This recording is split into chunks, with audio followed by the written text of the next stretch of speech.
Hey folks, it's me again, Andrew Bolton, the Chief Client Officer here at Knotch, and it's been a great day thus far, and excited to be welcoming Brandon, who is the CEO of MarTech Consultancy Transparent, to kind of a one-on-one fireside chat-esque thing, sans fire for us, I guess.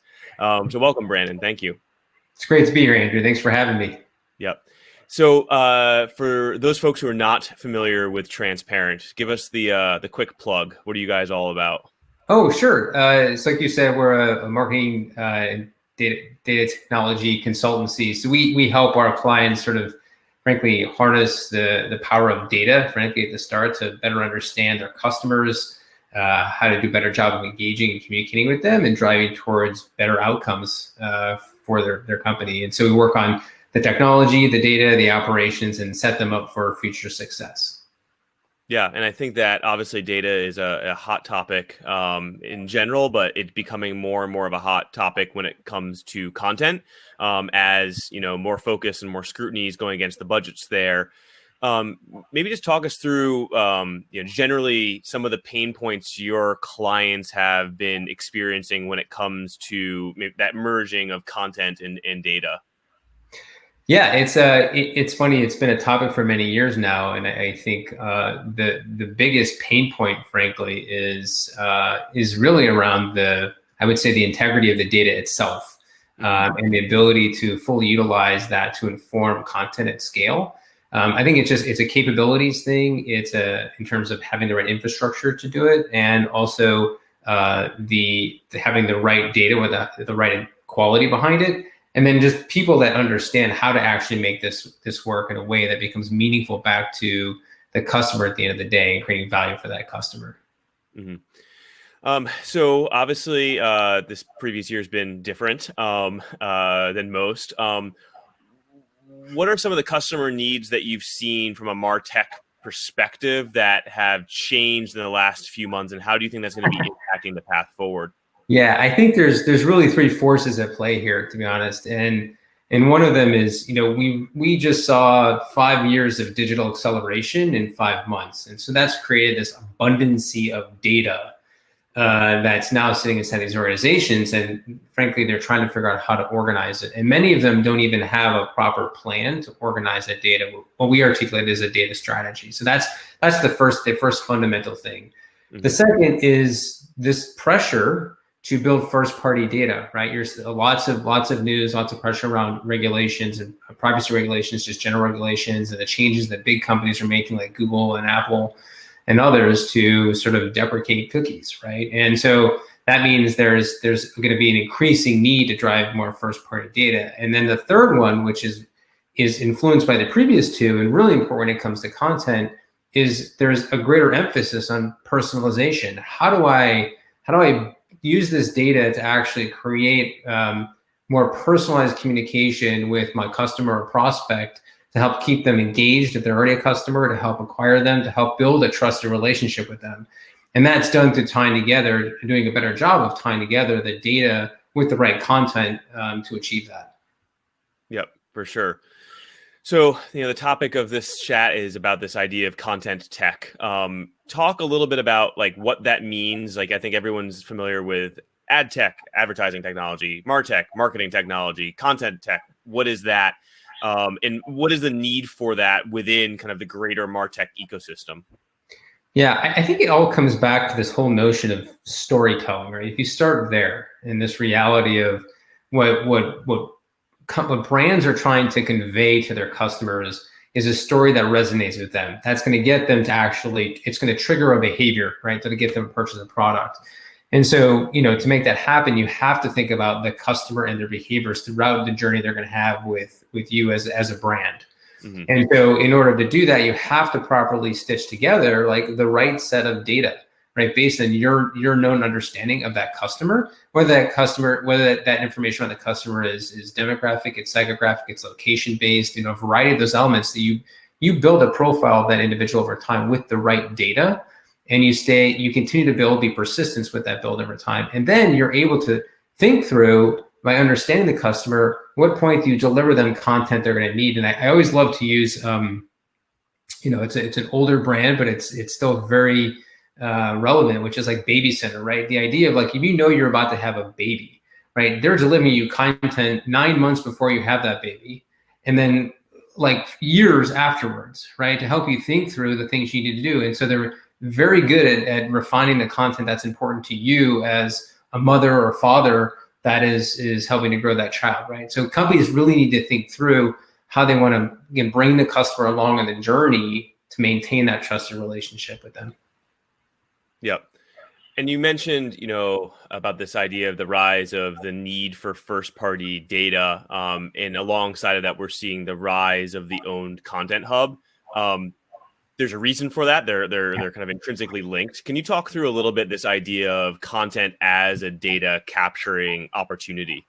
Yeah, it's a huge one for sure, and I actually think it's underutilized today, in my opinion. I think there's a great opportunity to, just as we did with just general media channels, like no one really thought about, oh, we can capture all this data. And it's the same with content. It is one of the best platforms to actually listen to your clients, listen to your customers, right? And be able to capture information around the relevance of that content and the sequencing of that content and the dynamic delivery of that content, and then measuring the impact against high value actions that are subsequent to that, right? So how is it triggering their behaviors, their movement, whether it's an emotional reaction to that or a physical behavior where they're actually transacting on a product, or they're actually just engaging in more content. But it is a huge opportunity that I actually think many brands are missing out on today. And again, a lot of it stems from just not having the data properly connected. Yeah. And the systems too. But yeah, like the accessibility that is now available to these systems, that they're properly set up to surface that content in the right way to deliver against a customer it's available. It's there. It's just a matter of establishing the right governance and process around it. Yeah, for sure. I mean, if you think about it, one of the reasons why brands go out and do paid content partnerships with big publishers is because those publishers have audience, which is power, and they have data, which is power. And I think that brands need to start thinking. People always think of a brand as publisher. Well, does that mean I have to be creating all this content? It's got to be editorial, but no, but it's also doing that plus getting the power of the data that goes along with it, right? That's right. And I think, there's great examples of companies that have done that in the past. I mean, Kraft is a good example. Again, this is probably a decade old now, but like when they bought All Recipes, this is very early stages of when this idea of like, let's actually just either buy the content or start to build it on our own. And it became, a value, like a channel to monetize for them.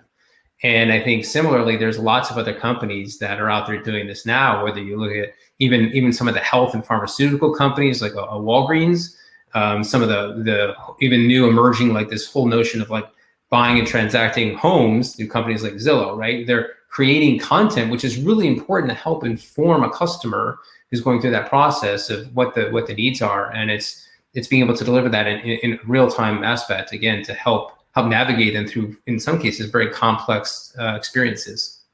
Yeah.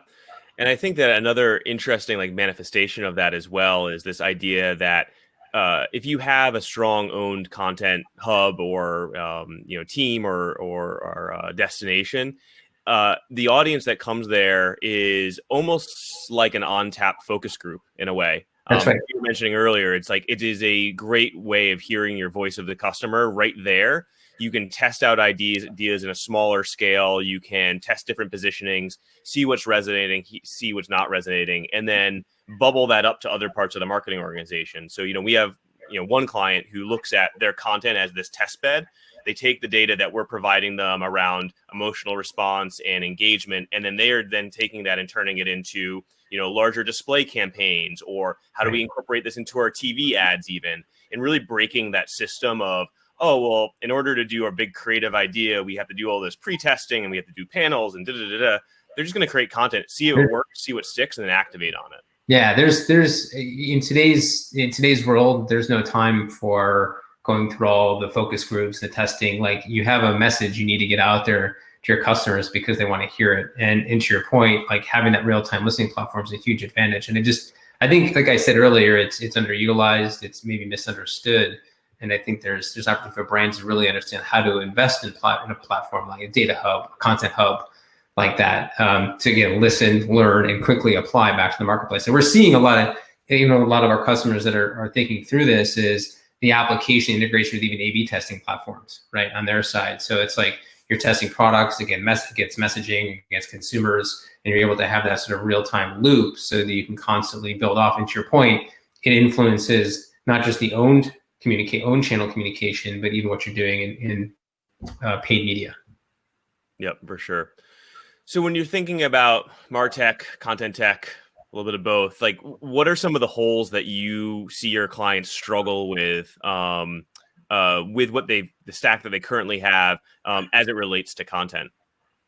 Yeah, so there's kind of three elements here to that, which is one, and we work with very large companies, and 100% of the time there's a big gap in the data itself. Like there's the quality of the data, the sort of fragmented data itself, which creates a very challenging, a big challenge in helping them put themselves in a position where they can actually make sense of who their customers are and be able to deliver the right messaging to them and to be able to measure them. So that's the biggest gap is really on what I'll call like data integrity and data quality, right? Mm-hmm. And the second one which is related to that is the systems that they have aren't necessarily connected in the right way to really quickly surface that data to be able to make sense of it. And then the third piece is, and that includes, by the way, the third piece is actually related to this, which is the ability to quickly access content, right? Organized content that can then be very quickly plugged into communication, right? These are not easy things to stitch together, mm-hmm. But we're seeing sort of those things happen. And then around those three things is sort of this wrapper of what I'll call governance and process, which there are limited standards in place. I'm talking in general terms. There are companies that do this. I'd say there's probably like 15 to 20% of companies that are doing it well, but the rest are not. Mm-hmm. And it's just, again, a matter of those other three issues we talked about and not being able to fully understand the standards of governance and process that need to be put in place to properly manage this and fully utilize these capabilities to get the best value out of them. Mm-hmm. And what are the blockers that you guys try to unblock to get them there? Is it just kind of like institutional momentum of like, hey, we have web analytics, and so we're just going to keep using web analytics, or we have XYZ database, so we're just going to keep doing that, and we're going to try to kind of wedge it into the content realm as well? Yeah, it's a spectrum. Anything from we don't know where to get started, like is what we hear, right? Yep. To we actually have a bunch of data, we've got a bunch of technologies, we have 2 CDBs, we have this big database over here, but we don't know how to make sense of any of it, right? We don't know how to connect it to actually create monetizable value from that. And so I think it really is the spectrum. There are companies out there that are very well known in the space, and you see them all the time. There's innovative work, but behind the scenes, the data it's very messy. And if they had the opportunity to actually clean that up, it actually would allow them to be more productive in how they communicate it out to their constituents. Yeah. Along those lines, like when it comes to technology, like what trends are you seeing in terms of brands that really want to work with the all-in-one stack? So that's like, I use Adobe, head to toe, and that's just what it is, versus the point solution, best of breed type platforms, and kind of moving those together to create an integrated stack. Like, what are the trends that you're seeing there? Yeah, it's again, it's across the spectrum. I think it very much depends on the profile of a company. So there are companies that are very product driven, very tech oriented, and have actually built a lot of the tech themselves. So in some cases, it's not just like one solution or best of breed, but it's like, how does it, what's that? Is that advisable, building it themselves? Well, so here's the thing. Actually, if you have, we do work with clients that are actually building like their own device graphs, as an example, right? And actually, when you have access to a scalable amount of third-party or first-party data, that gives you a huge advantage. And if you can manage that with through different databases or data warehouses, that's great. And we encourage that. We encourage ownership of first-party data where you can actually build and maintain that. But one of the things you have to do as part of that is almost your own build buy analysis. Like, does it make sense for not only to build it but to maintain it over time? Because all these other companies out there, like the Adobes and the Salesforce and the Oracles, et cetera of the world, are there, I mean, Knotch, like to actually advance this technology and scale it across many companies, which makes it more efficient for a client to be able to manage over time. So it's that analysis, but I wouldn't say there's a trend of one versus the other, but it very much is dependent upon the client profile, the culture, the people on the team, the leaders in the company. I can tell you, like, even inside the company, people have diverging views on that. And so it's our job, right, to come in and provide an objective view on what is the best scenario for you to deliver on the expectations of your company. But one big consideration, though, when you think about best of breed solutions, is there are inherent risks in that, right? Because if you do that, you're forcing your customer and your data to go through multiple, what we call node hops, like multiple different systems, which actually can sort of reduce your ability to reach them at scale. Yep. And there's a good question in the chat from Elizabeth asking, how about in-house versus external? And I'm going to take that meaning, like, do I build my MarTech stack in-house and harness it and leverage it there, or do I rely on an external agency, whether that be a media agency, a technology agency, PR communications agency, that they have built their own stack that you're essentially kind of renting? Like, do you see that often? Like, what's the pull and play before that? Yeah, a lot of the times, we've done multiple presentations to the industry on this, which is, again, I see a critical factor to this, or a core tenet would be, like, you need to take control of your own data as a company, especially on first party data. I think it's okay to utilize an agency where third party data exists, but you should really do your best to own your own stack, your own capabilities. I think where there's something like, DMPs or DSPs, I would say, like, you can, or dynamic creative optimization tools, those are okay to use. Even some level of digital asset management, those are okay to utilize external tools. But when you're talking about first party data and managing and orchestrating first party data, that should really in the stack, that should really sit inside of the client environment to be best managed and secure, and allow you the ability to quickly access that versus having to go to 2 or 3 other people, right, to try and get access from it, which will take a lot of time to do. We've seen it over and over again.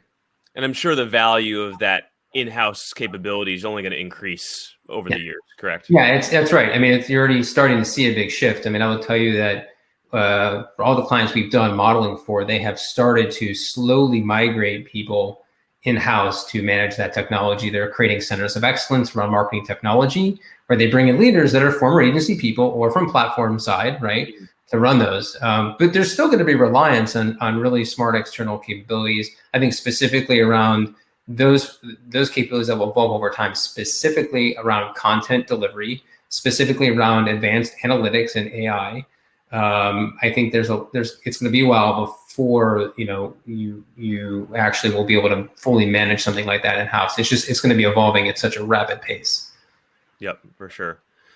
So if we kind of think about tying a bow on this at the end of the day, is that brands have marketing technology, they have content that they're creating. It's really important to have strong owned content as a first party data collection opportunity. And ContentTech is essentially a subset of marketing technology that really services that specific need and essentially supercharges content strategy from, hey, we're out there to engage and shift perception and awareness, or drive utility or things like that, to actually making it a true data capture opportunity that has a multitude of different applications in other parts of the marketing organization. Is that a good synopsis of it? Yeah, no, I think that's fair. And like I said, I think a big benefit to to what we're talking about here, and the importance of data-driven content, is not just that it's data-driven, but the fact that you have the ability to measure the back end of it, right? Mm-hmm.